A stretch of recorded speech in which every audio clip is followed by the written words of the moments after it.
Original රොට්වයිලර් පැටියෙක් තෝරාගන්න හැටි ගැන අපි කරපු වීඩියෝ එක ලක්ෂ 3කට වඩා නැරඹලා තිබුණා. ඉතින් අද අපි කතා කරන්නේ ඒ විදිහට තෝරාගත්ත පැටියෙක් නිරෝගීව හදාගන්න පළමු අවුරුද්ද ඇතුළත ඔයා අනිවාර්යයෙන්ම ලබා දිය යුතු වැක්සිනේෂන්ස්, වයිටමින්ස් සහ අනෙකුත් සෞඛ්‍ය උපදෙස් ගැනයි. පළමුවෙන්ම වැදගත්ම දේ තමයි වැක්සිනේෂන් ෂෙඩියුල් එක. රොට්වයිලර් පැටියෙකුට මේ එන්නත් ලබා දීම අත්‍යවශ්‍යයි. ඒක වෙන්නේ මෙහෙමයි. සති 6 සහ 8 අතර කාලයේදී DHPPI+L පළමු මාත්‍රාව ලබා දෙන්න ඕනේ. මේ එන්නත ලබා දෙන්නේ රෝග 5කින් ඔබේ පැටියාව ආරක්ෂා කරන්න. මොනවද ඒ රෝග? ඩිස්ටෙම්පර්, බල්ලන්ගේ වසංගත රෝග හෝ ශ්වසන සහ ස්නායු පද්ධතියට වැළඳෙන මාරාන්තික රෝගයක්. හෙපටයිටිස්, අග්මාව ආශ්‍රිත ප්‍රදාහය. මේක බල්ලන්ගේ අග්මාවට හානි කරන වෛරස් රෝගයක්. පාවෝ වෛරස්, පාවෝ ලේ අතිසාරය හෝ බල්ලන්ගේ දරුණු බඩයෑමේ රෝගය. මේක පැටවුන් මිය යාමට ප්‍රධානතම හේතුවක්. මල පහ සමග ලේ පිටවීම තමයි ප්‍රධාන ලක්ෂණය.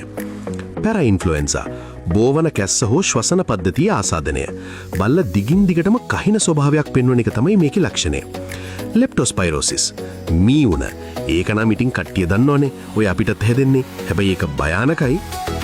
ඊට පස්සේ සති 10ත් 12ත් අතර දෙවන මාත්‍රාව හෙවත් බූස්ටර් ඩෝස් එක ලබා දෙන්න ඕනේ. ඊට පස්සේ සති 14ත් 16ත් අතර ඇන්ටි රේබීස් ජල භීතිකා එන්නත ලබා දෙන්න ඕනේ. මේ එන්නත් මාලාව අවසන් වනතුරු පැටියාගේ ප්‍රතිශක්තිය සම්පූර්ණ නැති නිසා පිටතට අරන් යන්න එපා. වගේම වෙනත් බල්ලන් එක්ක ගැවසෙන එක අවම කරන්න ඕනේ. දෙවනුව ඩීවර්මින් හෙවත් පණු බෙහෙත් ලබා දීම. මාස 3ක් යනතුරු සති 2කට වරක් පණු බෙහෙත් දෙන්න ඕනේ. ඊට පස්සේ වසරක් පුරා මසකට වරක් මේක ලබා දෙන්න ඕනේ. ඒ වගේම ටික් ෆීවර්, කිනිතුළු උණ වළක්වා ගන්න මාස 3න් පස්සේ පශු වෛද්‍ය උපදෙස් මත ස්පොට් ඔන් හෝ නෙක්ස්ගාඩ් හෝ බ්‍රෙවෙක්ටෝ වගේ එක්ස්ටර්නල් පැරසයිට් ට්‍රීට්මන්ට් එකක් ආරම්භ කරන්න.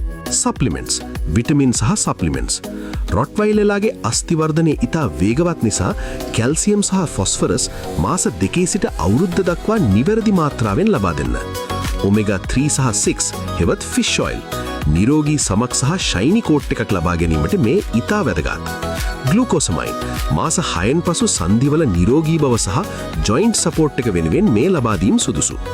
අවසාන වශයෙන් රොට්වයිලර් පැටියෙකුට අවුරුද්දක් යනතුරු හයි ඉම්පැක්ට් එක්සර්සයිස් හෙවත් උස තැන් වලින් පැනීම සහ ලිස්සන පොළව දිවීම සීමා කරන්න.